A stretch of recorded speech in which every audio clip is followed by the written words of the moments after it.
Hello, my name is Ariana Quintero, and I will be doing a presentation on the very controversial and divisive character, Satan, his historical and cultural context, and his evolution as a character towards evil. Before I start the presentation, I would like to share a quote that resonates with me.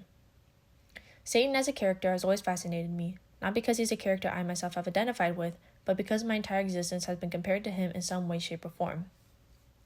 I would like everyone to keep this quote in mind as I continue. I will touch on this quote at the end of my personal reflection. To preface my presentation, I will be mainly using Old Testament scripture and references. However, I will touch on New Testament characterizations of Satan, but they won't be a main focus. Second, I use both secular and non-secular sources to eliminate as much bias as possible when researching. A quick overview of this presentation. I will go over references to Satan within the Old Testament. Second, I will talk about the cultural exchange between the Israelites and the Persians and how it relates to the book of Job. Next, I will discuss popular names and identities attributed to Satan. Then, I will get into my personal reflections. So to start off, I will go over some mentions of the Hebrew word Satan that appeared in the Old Testament. Here we have Numbers chapter 22, verse 22. God's anger was kindled because he was going, and the angel of the Lord took his stand in his road as his adversary. Then in Psalms 38, do not forsake me, O Lord, O my God, do not be far from me.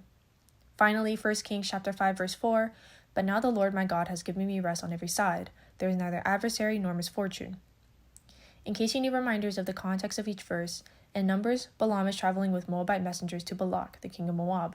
Balak wishes to use Balaam to curse the Israelites for settling in his territory. God sends an angel with a sword to stand in the way of Balaam. In Psalms 38, David is voicing his misery during a time in his life where he is sick and deserted by his friends. In 1 Kings, Solomon tells Hiram that David could not build a temple due to the warfare happening during his reign, but since David's enemies are dead, Solomon can begin construction on the first temple. Yes, these are all verses with references to the word Satan. Notice how the context of each verse doesn't refer to a malevolent spirit or demon, even through a figure of speech. That's because in Hebrew, Satan isn't a name but rather a verb, meaning to be an adversary, to prosecute or to accuse. Within these verses, the text describe human adversaries, or in the case of Numbers, God standing before humans as their adversary. But what about the Satan? Here we have two references of the character of Satan within the Old Testament. His first named appearance is in the book of Job, chapter 1, verse 6. One day, the heavenly beings came to present themselves before the Lord, and Satan also came among them. Then in Zechariah chapter 3, verses 1 through 2, then he showed me the high priest Joshua standing before the angel of the Lord, and Satan is standing at his right hand to accuse him. And the Lord said to Satan, the Lord rebuke you, O Satan. In the book of Job, Satan is attending a heavenly council where he is, presumably, presenting himself in front of the Lord. In Zechariah, Satan appears to Joshua and accuses him. There is no dialogue attributed to Satan, but it's implied that he's asserting that Joshua isn't worthy of being high priest. In these verses, the verb Satan is now given the definite article ha-Satan. To quote Old Testament scholar Cat Bird, the ha in Hebrew is a definite article the. This means that when ha-Satan is used, it is a title or office, not a proper name. The Satan, not Satan. In Hebrew as in English, proper names do not have the attached to them. I am not the cat. Most scholars agree that ha-Satan referenced in Job and Zechariah refer to the same figure. It's important to make that distinction between the proper name of Satan and the job title of ha-Satan. Professor Bird highlights that within the context of Job and Zechariah, ha-Satan isn't meant to be this character's name, but rather the title of his job. Personally, a more accurate translation would be the accuser instead of Satan. Why the accuser and not adversary? It's because in both instances within the Old Testament, Satan isn't pitting himself against God or humanity, but rather accusing Job of only praising God because God never punished him, and accusing Joshua of being unworthy of high priest. To better understand its character, we need to understand the historical and cultural context of when this character was first mentioned, which is in the book of Job. And now on to the cultural exchange. Around 597 BCE, the kingdom of Judah was conquered by the Babylonians. After defeating the Babylonians, Cyrus the Great of the Persian Achaemenid Empire allowed the Israelites to return to Palestine. However, Judah was under Cyrus's rule. With the Israelites living along the Persians, scholars claim that the two groups partook in cultural exchange. The exchange that took place is complex, possibly involving many people groups spanning centuries. According to Dr. Andrew Mark Henry, prior to exile, there is no mention of a great adversary against Yahweh or that he is fighting a great battle against evil. Dr. Henry proposes that while living under Persian rule, the Israelites were exposed to Zoroastrianism, a dominant religion within the Achaemenid Empire. This exposure potentially encourages conversations about good and evil. Zoroastrianism is one of the oldest monotheistic religions beginning in historic Persia. A key feature in Zoroastrianism is dualism, in which the world is composed of two opposing forces. In Zoroastrianism, the all-loving being, Ahura Mazda, is eternally fighting against an evil being named Angra Mainyu. How do biblical scholars know that this cultural exchange between the Israelites and the Persian Zoroastrianists even occurred? Well, the Book of Job is actually one example. According to Professor Edward Greenstein, the writer of the Book of Job is a polyglot, using references to several Semitic languages such as Aramaic, Arabic, Phoenician, and Babylonian. He even suggests that the author was not a native Hebrew speaker due to his clumsy and eccentric use of grammar. These authors' use of Aramaic make it certain that it was written in Persia circa 540 BCE, post-Babylonian exile and during the reign of the Achaemenid Empire. Greenstein emphasizes that the author's use of Aramaic, one of the common languages spoken in Persia at the time, is an example of cultural exchange. It can be speculated that the author might have wanted to express Zoroastrianism dualism through the lens of Judaism, hence the theme in the Book of Job being about God allowing suffering, themes of good and evil. Another example of Zoroastrian influence is the demon Asmodeus in the Book of Tobit, an apocryphal Jewish text. The demon Asmodeus has etymological links to Ashmedeva, one of Angra Mainyu's followers. A bit more abstract influence of dualism is that the Israelites were theologizing a cosmic struggle of good and evil. In an interview with Professor Elaine Pagels, she mentions that the character of the Satan may have evolved alongside the omnipresent view of Yahweh as a result of the Babylonian exile and the Persian cultural exchange. Prior to exile, Yahweh was perceived to be a more localized deity. Scholars differed in whether Zoroastrianism first introduced the idea of an evil being opposing Yahweh to the Israelites, or if Zoroastrianism simply amplified underrepresented views already held by the Israelites prior to exile. Regardless, Zoroastrianism could explain the sudden appearance of the accuser, of Satan the character. The exchange of the cultures could have brought about the change of Satan the verb to the Satan in the Book of Job to the character of Satan in later texts. As previously stated, this cultural exchange took place over centuries.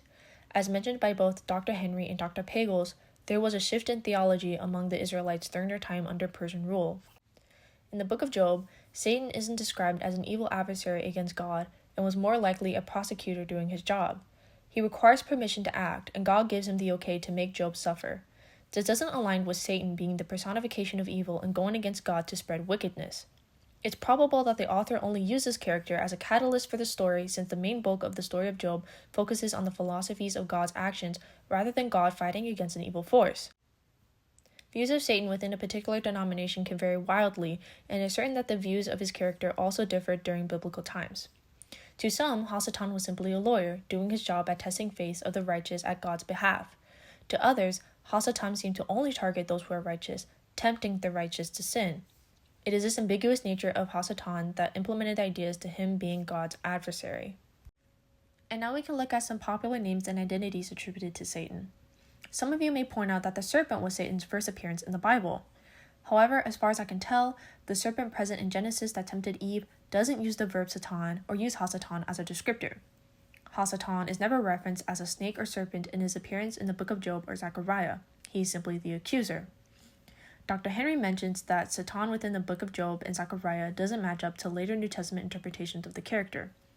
The adversary or accuser of Job is not a prince of demons, he is not a fallen angel, nor is he an absolutely evil antagonist of God. Historically, Christians interpret the Hebrew Bible through the lens of the New Testament version of Satan. It is only in the New Testament where there is an explicit mention of Satan being the serpent that tempted Eve. As mentioned previously, Hasatan's nature of accusing righteous people correlates to the serpent tempting Eve to commit the first sin. While there's evidence to suggest that the author of the Book of Job was never meant to make that connection, that seems to stick to some Christians. What about the notion that Satan is a fallen angel? Lucifer as a name for the being of Satan is more of a recent invention.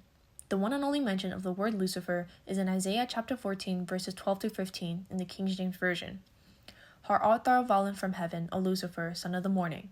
I will be like Most High, yet thou shalt be brought down to hell, to the sides of the pit. Some translations omit the name Lucifer entirely, like in our class's translation of the Bible. In this verse, the prophet Isaiah is condemning a Babylonian king, comparing him to Lucifer. However, in the Hebrew text, there is no mention of the name Lucifer, but rather Hallel ben Shahar, the Hebrew name for the morning star, Venus. Venus, when viewed from the sky, can be the first star to appear in the night sky and falling to the horizon as morning approaches. When this verse is translated to Latin, the word for the morning star is Lucifer. Isaiah isn't comparing the king to an evil being named Lucifer, but rather comparing his defeat to the motions of Venus in the sky. The imagery of a celestial body, Venus, falling from the heavens, is reminiscent of the tale of the Watchers from the Book of Enoch. A group of angels, the Watchers, were led by Samyaza. They were punished by God for sleeping with women and introducing forbidden knowledge to humanity. Samyaza fell out of heaven, like how Lucifer falls through the night. While the Book of Enoch may not be canon, Enoch himself is referenced in Genesis chapter 5, verses 21 to 24, and Jude 24 in the New Testament. So it's safe to say that the writers of the Old and New Testament were aware of the tale of the Watchers, which was the first stories in the Book of Enoch. So some Christians saw that Lucifer and Samyaza both fell from grace, so it can be inferred that they might reference the same being. If they're the same being, then Lucifer must have also introduced forbidden knowledge, introducing humans to sin, just like the serpent in Genesis. And now on to my personal reflections. As the influence of Judaism spread and the Israelites came into contact with other people groups and faced several generations of hardships, their theology gradually shifts. The conflation of Satan within the Old Testament to the serpent and Lucifer may be a way for people to unite stories with common elements. The accuser in the book of Job and Zechariah seemed to tempt humans like how the serpent tempted Eve. If the accuser was in God's divine counsel, how could he be evil? He must have sinned and fell from grace, like Isaiah's taunt about Lucifer in the tales of Samyaza. Satan's evolution can be an example of how much religion is susceptible to change.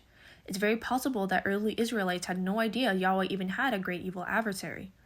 Most Americans believe, know, or heard of a great evil adversary in Christianity and believe that Satan, the serpent, and Lucifer all mean the same thing. Do I think that Satan is some evil adversary against God? It's complicated. I'm an atheist, so inherently I do not believe in God, and in turn do not believe in a great cosmic struggle between good and evil. Do I think that later Christian interpretations of Satan are wrong? Not necessarily. Religion evolved with its people, and to many Jews and Christians, God is an all-powerful, all-knowing being who fights against evil either in the form of human wickedness or in the personification of evil. Religion is also personal. I think that Satan in the book of Job and Zechariah is simply another heavenly being serving under God and following his orders. Many people believe that he is the one evil adversary against an all-loving God. Are they wrong? No, because that's their interpretation and their own belief system. If it's real to them, then it's their business. There is nuance to this divisive character. While you may have a different opinion to Satan, it is still important to recognize that religious doctrine isn't immune to change. Satan didn't start off as pure evil, but he evolved into that character, and that's what people are familiar with. But why bring this nuance? Let's revisit the quote from before. What's the point of bringing nuance if most people, atheists or not, believe that Satan is evil and is also the serpent, the fallen angel, and ruler of hell? Why care at all? Because Satan is ultimately a tool. As stated before, I am an atheist. I am also a lesbian. To millions of people, I am an abomination against God and a corrupted lesser being whose purpose is to stray others against an all-loving creator. And yes, that is a quote I have been told to my face. To some, if non-belief is the same as turning against God, then it must mean that I am turning towards evil, towards Satan. I am grateful to be surrounded by supportive friends and family and live in an area where being openly gay and atheist isn't such a big deal. But I have LGBT brothers and sisters, atheist brothers and sisters who are less fortunate. Satan, whether he is real or not, evil or not, does not matter in the end if he is used as a tool to bring down minorities, to pit people against one another, to paint one group as righteous and the other as followers of evil. Satan is a character that evolved alongside Judeo-Christian theology. Bringing nuance invites discussion and critical view of the characters within religion. Taking the Bible and religious doctrine without critical analysis invites ignorance, and where there is ignorance, there is room for hatred. It is also important to recognize that religion, especially in America, is never in a bubble and affects communities outside of their own. You may not point fingers, accuse someone of being a Satan worshiper, but there is a chance that you may know someone who does. There's a chance that you know someone that is at the receiving end of this hatred, for either their sexuality or differing religious beliefs, things that they cannot change. Education is one of the biggest weapons against bigotry, and I wish to impart this knowledge onto you in hopes that you can stop the spread of hatred within your own community. Who knows, maybe you might even save a life in the process. And here's my work cited. That concludes my presentation. Thank you for watching if you have made it to the end.